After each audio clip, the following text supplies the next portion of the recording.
हाय सर्वांना. तर आपल्या व्हिडिओमध्ये मी स्वागत करते. तर हे बघा, मी 4 टक्स ब्लाऊज शिवते. ही दापटीप करून घेतली. आज म्हणलं तुम्हाला स्टिचिंगचा व्हिडिओ दाखवायला. आणि इथं जे आपण 1 इंच वाढवलं इकडं, ते बघा कसं हे अर्धा इंच 1 टक्स मारून घेतलाय. हा पप कसा तयार होतो ते दाखवते मी तुम्हाला. आता ह्या 4 रेषा ओढून घेतल्यात. हे इथल्या मेन पॉईंटपासून 1.5 इंचावर ह्या टिपा मारून घ्यायच्या. आता तुम्हाला दाखवते मी.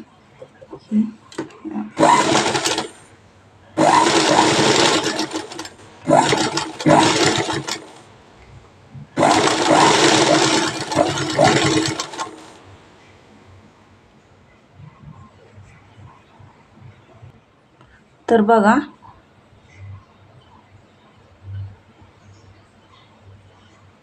हा बघा पप कसा तयार झालाय.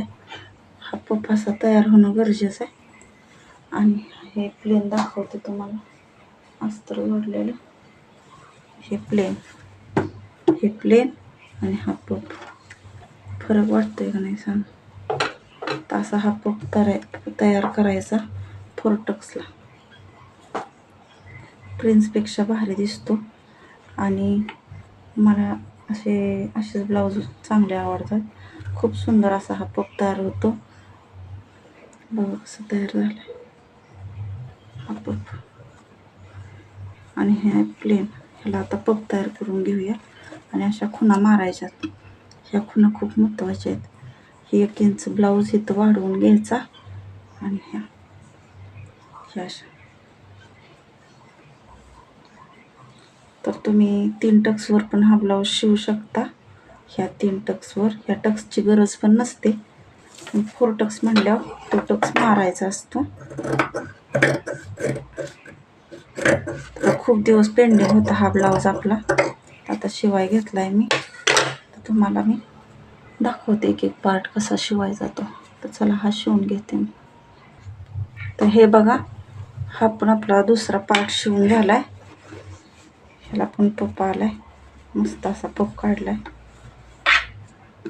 हे म्हणायचं ह्याला 4 टक्स ब्लाऊज.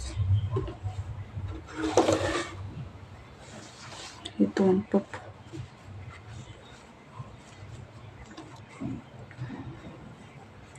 आणि ह्याला मी अशा गळ्याला शेप दिलाय असा. तर चला आता ह्याला खालचे योगपट्टी जोडून घेते मी.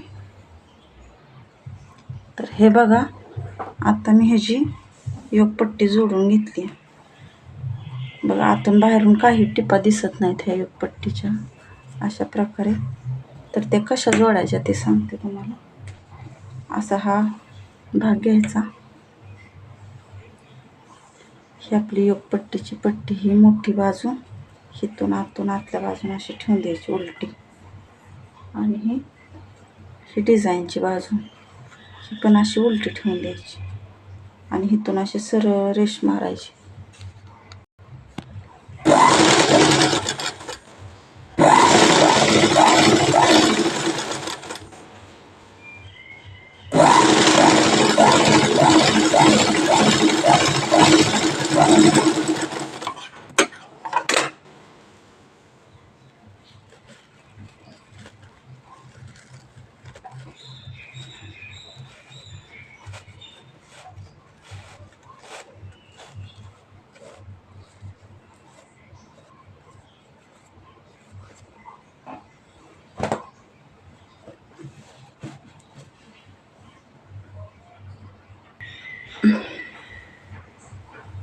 बघा हा कसा पप आलाय.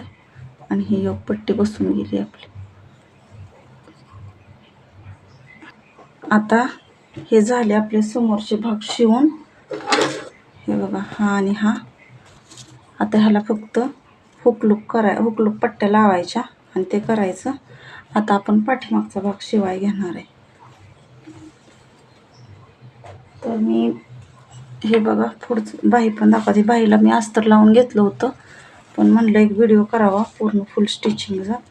तर इथं पप पाडायचा आहे आपल्याला. हा पप पडू. आणि ह्या अशा चुना प्लेटा टाकायच्या अशा. तर अशा ह्या प्लेटा जाणार. आणि हा पप तयार होईल तर तुम्हाला दाखवते मी. आता आपण पाठीमागचा भाग शिवायला घेऊया. तर हा बघा, हा आहे आपला पाठीमागचा भाग. ह्याला असा मी पंचकोनी गळा कापलेला आहे. तर हा असा ठेवायचा आणि ह्याच्यावरती हे अस्तर आपलं असं ठेवून द्यायचं. ह्याच्यावर असं सेम जसं आहे तसं ठेवून द्यायचं. आणि ह्याला आता अशा ह्या टिपा मारून घ्यायच्या अशा. आणि मग नंतर ना हे पलटी करायचं, म्हणजे सगळ्या टिपा आतमध्ये जातात. तुम्हाला दाखवते मी टिप मार. तर हे बघा, ही टिपा मारल्यात मी इकडून पूर्ण ह्या गळ्याला, हिथून खालून मारली. आता हे पलटी करायचं हिथून असं, हे असं करून ही पूर्ण बाजू आत जायला पाहिजे, ही वर्कची.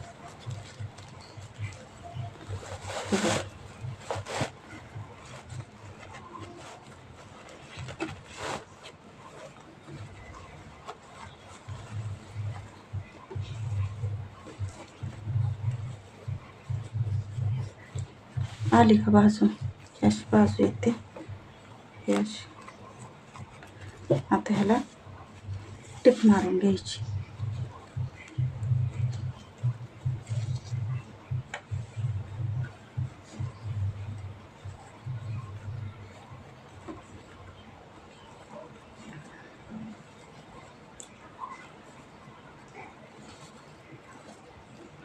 तर ही झाली सरळ बाजू. आता ह्याला दाबटीप दिली की ही पाठीमागची बाजू रेडी. मग फक्त जॉईंट करायचा ब्लाऊज. इतका सोपा ब्लाऊज आहे शिवायची पद्धत. ह्याला इथं दाबटीप देतात. हे बघा, आता दाबटीप मारून झाली. हा पूर्ण गळा असा झाला. ह्या 2 टक्स मारले. हे टक्स मारणे गरजेचं असतं. हे टक्स मारले तर हा ब्लाऊज चांगला गळ्यामध्ये पाठीमागं बसतो सेपमध्ये. तर बघा,